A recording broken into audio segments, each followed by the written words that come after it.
अतुल सुभाष अतुल सुभाष।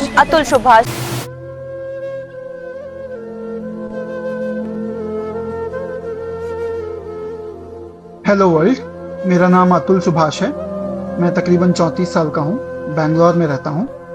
आज मैं कमिट करने जा रहा हूँ।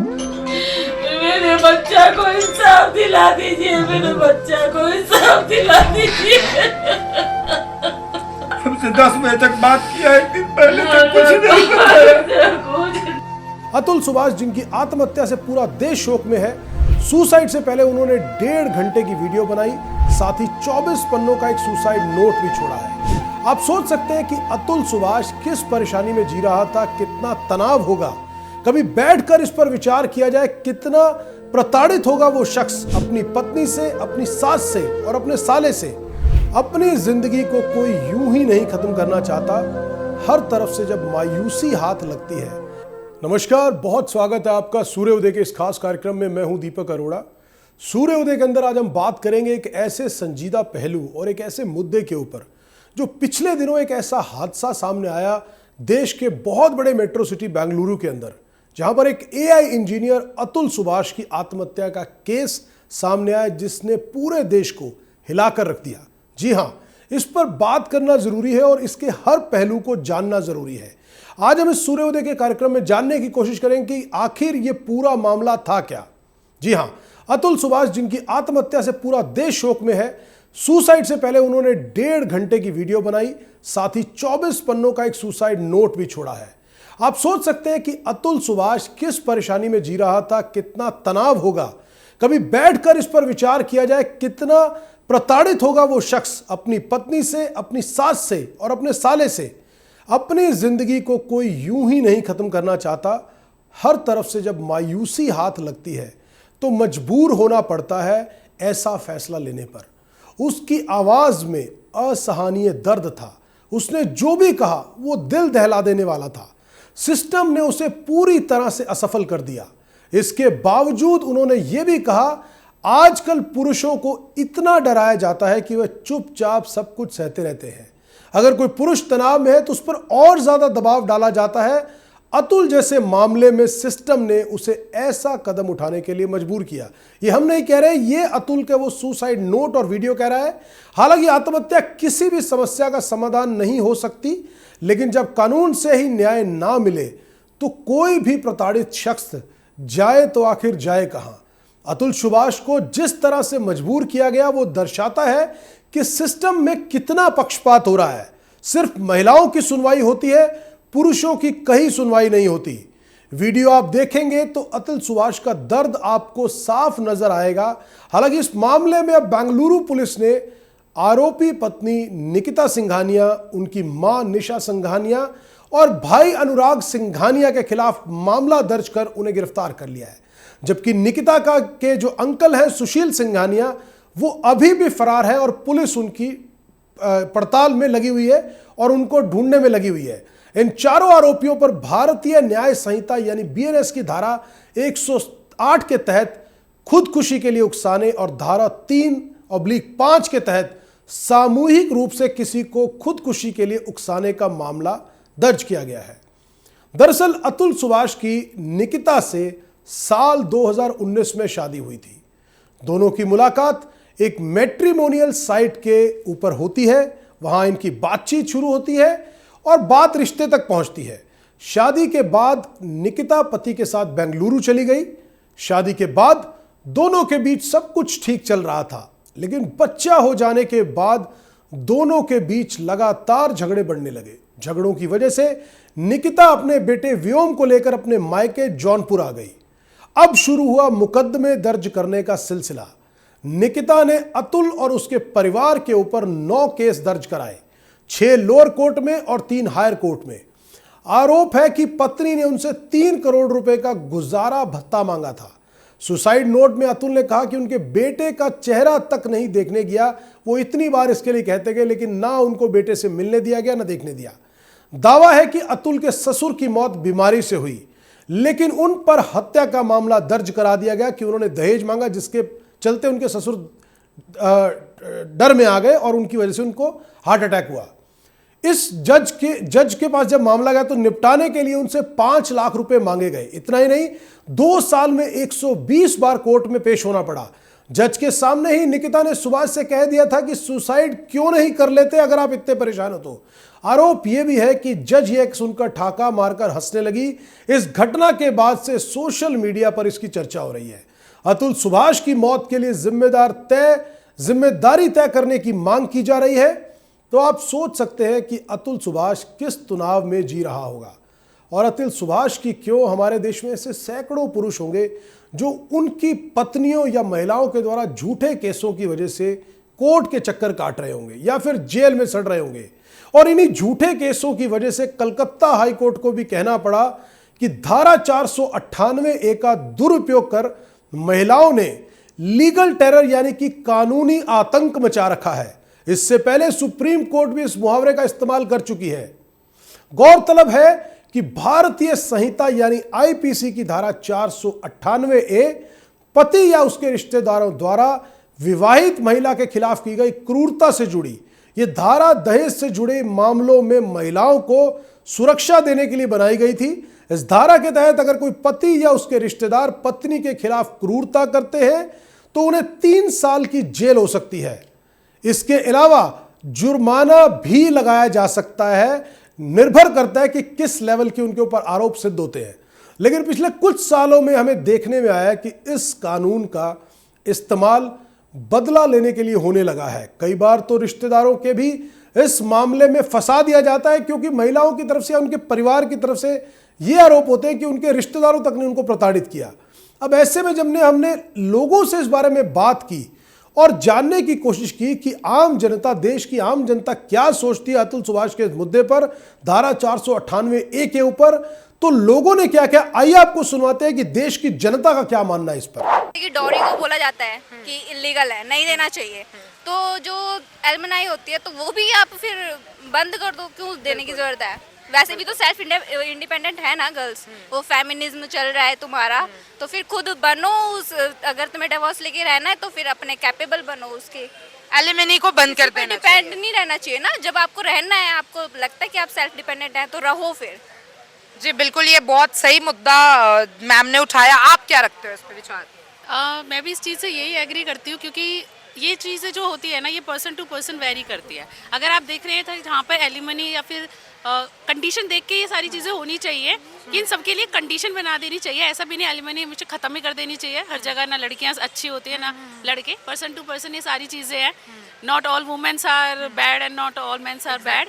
तो कंडीशंस को देखते हुए, लाइक हमारे कॉन्स्टिट्यूशन है, जजेस वगैरह, तो उन सबको देख के जब ये फैसला लेना चाहिए, तो हम एक तरफ देख के नहीं ले सकते हैं। बिल्कुल, मेरा यही कहना है अतुल सुभाष जी के बारे में। अगर उन्होंने ये कदम उठाया तो बहुत ही परेशान होकर, बहुत ही मजबूरी में अपनी जान गंवाई है उन्होंने, और इससे अंदाज़ा लगाया जा सकता है कि वो कितने पीड़ित थे और उन्होंने क्या कुछ नहीं झेला होगा जो इंसान अपनी जान देने के लिए मजबूर हो गया। तो उसने अपना लास्ट कदम यही समझा कि मैं अपनी जान दे के इससे पीछा छुड़ा सकता हूँ, और मेरे कोई रास्ता उन्हें दिखाई नहीं दिया, न जुडिशरी में न कोई सफलता दिख रही थी, बार बार पीड़ित ही होना पड़ रहा था, और ऊपर से इतना प्रेशर था उनके ऊपर जो अपनी जान ही उन्होंने दे दी। यही कहना है। बाकी ये है कि अगर ये इनकी वाइफ के साथ होता तो अब तक पूरे देश में हाय अल्लाह हो रहा होता, लेकिन उनके पीछे जान देने के बाद भी उनके साथ कोई खड़ा नहीं दिखाई दे रहा है देश में। और मेरा ये कहना है कि अगर आगे कोई भी ऐसा केस होता है तो एक बार पहले उसकी जांच की जाए, जिससे किसी इस तरह के इंसान की जान नहीं जानी चाहिए जो हमारे सामने अतुल सुभाष जी की जान गई। देखिए, गलत है कि अगर कोई इंसान, अगर लड़का अगर इतना डिप्रेशन में है तो उसकी भी सपोर्ट करनी चाहिए। अगर महिलाओं के लिए अपन कुछ भी हो जाए कि महिलाओं के लिए तो हम ये कर देंगे वो कर देंगे, बोलने की बात है ना। और अगर कोई इंसान, अगर कोई लड़का अगर परेशान होता तो उसके लिए कोई भी नहीं खड़ा होता है, तो ये गलत बात है। अब जैसे कि अब लड़के ने सुसाइड किया तो यहाँ पर कोई नहीं बोलेगा उसके लिए। अगर यहीं अगर इसकी जगह कोई लड़की होती तो उसको बोलते कि ऐसे है वो ऐसे है, लड़कियों के बारे में सुना नहीं जा रहा, महिलाओं के हिंदुस्तान में ये हो रहा है। और अब लड़के ने सुसाइड किया तो इसके लिए कोई नहीं बोल रहा है। शांत है सब। आज जो देखा जाए आर्टिफिशियल इंटेलिजेंट इंजीनियर होने के बाद भी जो सुसाइड कर ले, कितनी बड़ी दुर्घटना है भारत के लिए, कितनी बड़ी दुर्घटना है हमारे समाज के लिए। क्योंकि इतना बड़ा इंजीनियर अगर ऐसा कुछ कर दे सुसाइड, तो नामुमकिन नहीं, इतना it is not be easily possible. उसको मेंटली बहुत ज्यादा एकदम मेंटली उसको इतना टॉर्चर किया गया है, उससे मेंटली मानसिकता से इतना प्रेशर बनाया गया है कि उसको सुसाइड करने के लिए उसको प्रोत्साहन किया गया है। उसके भी न्यायालय में आवाज़ उठनी चाहिए। अगर सर्वोच्च न्यायालय में उसके लिए आवाज़ न उठ ले तो हमारा भारत का कानून ठीक नहीं है, कार्यप्रणाली ठीक नहीं है। उसको व्यवस्थित करना होगा, कार्यप्रणाली को ठीक करना होगा और न्याय व्यवस्था को ठीक करना होगा, जब जाके एक इक्वलिटी बनेगी। मौलिक अधिकार की हम बहुत लंबी चौड़ी बातें करते हैं कि हमारे ये मौलिक अधिकार है, हमारे शोषण के विरुद्ध अधिकार, इतनी बड़ी लंबी लंबी बातें। लेकिन आज जमीन स्तर पर देखा जाए ऐसी दुर्घटना हो रही, तो इसके खिलाफ वॉइस क्या देखेगा? इनके लिए भी एक कोई कानून बनना चाहिए ताकि लड़के भी अपनी बात रख सकें, उनको सुना जाए, एक तरफा निर्णय नहीं होने चाहिए। मेरा ओपिनियन ये है कि अगर हम इक्वलिटी की बात करते हैं तो लड़कों के लिए भी कुछ ऐसे अमेंडमेंट किए जाएं जो 498 जो हमारा है उसका मिसयूज़ ना हो। That is my opinion. Ma'am देखिए, बात ऐसी है ना कि कभी यहाँ पे देखिए देश ऐसा है कि लड़कियों के साथ कुछ गलत होता है तो सारा देश हमारा जो इकट्ठा हो जाता है, एकजुट हो जाता है, खिलाफ भी उठाता है कि इनको फांसी दो, ये दो। लेकिन किसी लड़के के साथ होता है तो कोई न्याय नहीं होता, उस केस को दबा दिया जाता है। अब देखिए अतुल जी के साथ में गलत हुआ, उनके साथ पहले 15 लाख रुपए उनसे लिए गए, उसके बाद उनको और पैसों के लिए डिमांड की गई, उन्होंने नहीं दिए तो उनके ऊपर केस कर दिया। तो मैम पुलिस प्रशासन ने भी कोई इसके ऊपर वो नहीं उठाया। तो मैम ये चीज़ देखनी चाहिए हमारे देश के प्रशासन को, देश के लोगों को, कि कितना गलत हो रहा है लड़कों के साथ में। मतलब बात है बस बोलने के लिए इक्वालिटी है, इक्वालिटी जैसा कुछ नहीं है हमारे देश में। नो मैम, बस ये सिर्फ कहने के लिए होता है कि सबके लिए कानून है, लेकिन कानून सिर्फ लड़कियों के लिए है, लड़कों के लिए कुछ है ही नहीं यहाँ पर। अगर लड़कों के लिए यहाँ पर कुछ होता तो लड़कों के लिए मतलब कुछ कानून बनाए जाते, लेकिन ऐसा कुछ यहाँ पे हमारे देश में नहीं है। कैसा कानून चाहते हैं आप? मैम ऐसा होना चाहिए ना कि मैम देखिए, जो अधिकार है ना औरतों को मिल रहा है वो मर्दों को मिलना चाहिए, बराबर का अधिकार मिलना चाहिए। लेकिन यहाँ पे अधिकार बराबर नहीं मिल रहा है। यहाँ पे कितने लोगों के साथ गलत हुआ है। अभी आपने कुछ देखा होगा वीडियोस वगैरह में, पोस्ट कार्ड में एक लड़की आई थी जो शादीशुदा थी, वो किसी के साथ रिलेशनशिप में थी, उसने पोस्ट कार्ड में बोला था। तो मैम ऐसी चीज़ें होती है ना कि लड़कियाँ गलत करती है तो कोई कुछ नहीं बोलता, लेकिन लड़के गलत करते हैं तो उनके ऊपर एक्शन आ जाते हैं।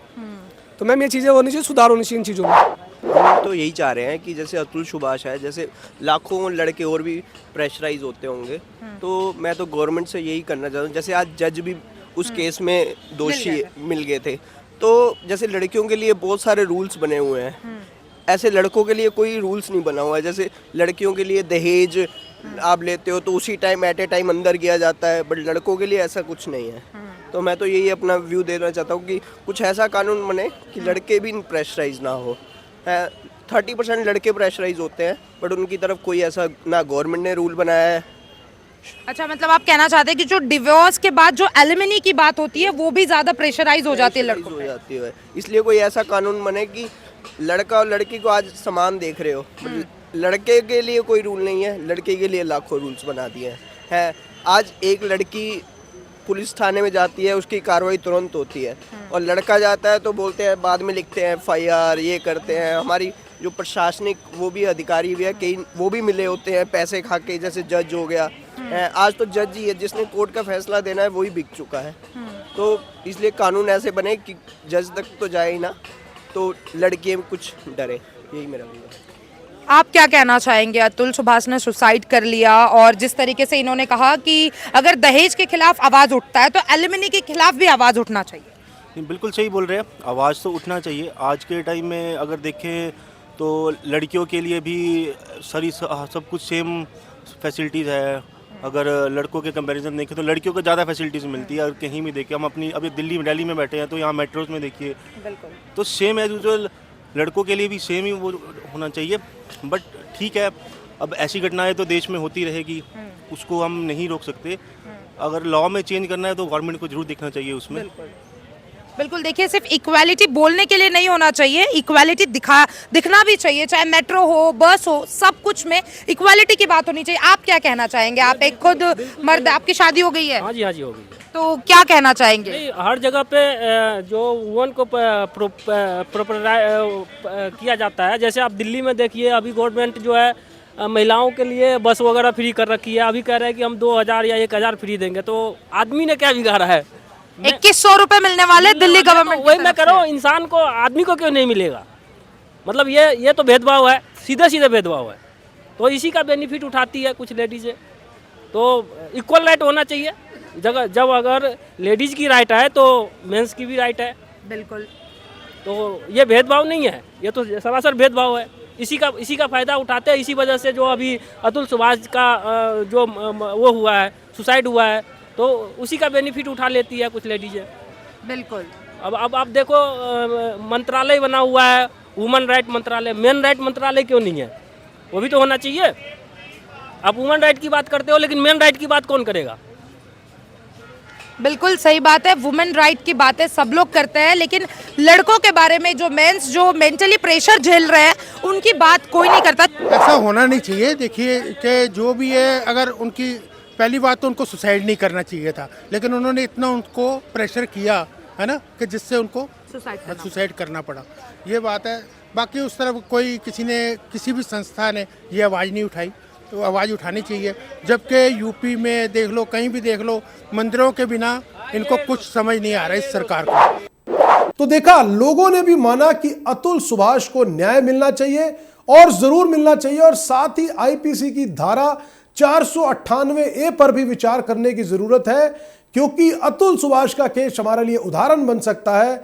अतुल ने ना सिर्फ अपनी पत्नी और उसके परिवार वालों के अलावा सिस्टम को भी जमकर कोसा है। अतुल ने अपने सुसाइड नोट और वीडियो में लिखा और कहा कि अगर उसे न्याय नहीं मिले तो उसकी अस्थियों को कोर्ट के सामने किसी गटर में डाल दिया जाए। अब आप सोच सकते हैं कि एक आदमी कितने दुखी और कितने बुरे भाव से गुजर रहा होगा। उसका गुस्सा भी अपने ससुराल के अलावा सिस्टम पर भी रहा। मौत को गले लगाने के कारण भी इस न्याय व्यवस्था को दिया। कोई भी कानून लोगों की सहूलियत के लिए होता है, न्याय के लिए होता है, और जब कानून का क्रियान्वयन ठीक से नहीं होता तो अतुल सुभाष जैसी घटनाएं हमारे सामने आती हैं। कानून का ठीक से लागू ना कर पाना कार्यपालिका का दोष है। दोस्तों, आपने सुना कि आज जब सूर्य उदय की टीम जनता के बीच में गई इस मुद्दे पर बात करने के लिए, तो एक महिला ने तो यहां तक कहा कि अगर दहेज प्रथा पर रोक लगाने के लिए सरकार द्वारा कानून बनाया गया गैर कानूनी है, तो जब कभी डाइवोर्स का या तलाक का केस चलता है तो उसके बाद जो एल्यूमिनाई की मांग की जाती है महिलाओं या उनके परिवार द्वारा, तो उस पर भी क्यों प्रावधान नहीं है। और आप सुन सकते हैं कि एक महिला के द्वारा, देश की एक जिम्मेवार महिला के द्वारा ऐसी बात कहना, यह भी एक सोचने और विचारणीय बात है, सोचने लायक बात है कि इस पर भी चिंतन और मनन करने की आवश्यकता है। दोस्तों, अतुल सुभाष जैसा केस गली मोहल्ले में न जाने हिंदुस्तान के कितने घरों में इस तरह के केस आए गाहे बगाहे हमें देखने को मिलते हैं, और कितने ही पुरुष, महिलाओं की हम बात करते हैं, महिला सुरक्षा की बात करते हैं, सरकार ने बहुत सारे प्रावधान बना रखे और सभी लोग जागृत हैं उसके लिए और सम्मान करते हैं उन कानूनों का और न्यायपालिका का और महिला के सुरक्षा अधिकारों का। लेकिन बात कौन करेगा पुरुषों के अधिकारों का, उनकी सुरक्षा का जिम्मा किसका? केवल आज तक हम ये कहते रहे कि पुरुष प्रधान समाज है, तो क्या आज ऐसा समय है आज समाज के अंदर, भारत देश के अंदर, कि पुरुषों के ऊपर जब मानसिक प्रताड़ना हो, अत्याचार हो, तो क्या कोई उनकी सुनने वाला नहीं? क्या पुलिस न्यायपालिका उनका ध्यान ना दे इस बात के लिए? ये हम सवाल नहीं उठा रहे, ये आज देश का हर पुरुष जानना चाहता है कि क्या देश के पुरुष को अपनी स्वतंत्रता का, अपना जीवन अपनी मर्जी से जीने का अधिकार नहीं है? और अगर वो अधिकार है तो किस तरह से जो कुछ लोग हैं, महिलाएं हैं या जो लड़की पक्ष वाले हैं, वो उस कानून का फायदा उठाकर, कानून के साथ खेलकर, धाराओं का नाजायज फायदा उठाकर किस तरह से लड़के वालों और लड़के वाले के परिवार को प्रताड़ित करते हैं। दोस्तों, ये बात आज इसलिए करनी जरूरी थी कि अतुल सुभाष का केस पूरे हिंदुस्तान के अंदर एक ऐसी क्रांति लेकर आया कि आज हर कोई इस पर बात करना चाहता है। आज हर कोई चाहता है कि इस मुद्दे पर बात की जाए और इसका समाधान निकाला जाए, और निश्चित तौर पर कार्यपालिका, न्यायपालिका और कानून सबको मिलकर इस पर विचार करना होगा कि कानून और धाराएं ऐसी बनाई जाए जिसमें दोनों पक्षों को पूर्ण रूप से न्यूट्रल तरीके से बिल्कुल मौका मिले अपनी बात रखने का। और एक प्रावधान ऐसा भी बनाया जाए कि अगर महिलाओं की तरफ से या लड़की पक्ष को गलत पाया जाता है तो उनके खिलाफ भी कानूनी कार्रवाई का प्रावधान हो, धाराएं लगाई जाए और उनके खिलाफ भी केस चलाया जाए कि उन्होंने कानून का गलत इस्तेमाल करके सरकार को कानून को गुमराह करने की कोशिश की और लड़के वालों और उनके परिवार वालों के ऊपर गलत मुकदमा दर्ज किया। तो आज उम्मीद करते हैं कि आज पूरा देश इस पर बात कर रहा है। सूर्योदय ने भी इस मुद्दे को उठाना जरूरी समझा क्योंकि ये जनता से और आम लोगों की जिंदगी से जुड़ा है। आप क्या सोचते हैं, आप कैसे देखते हैं अतुल सुभाष के केस के बारे में? आपकी प्रतिक्रिया क्या है? पुरुषों के सुरक्षा अधिकारों को लेकर आपकी प्रतिक्रिया क्या है?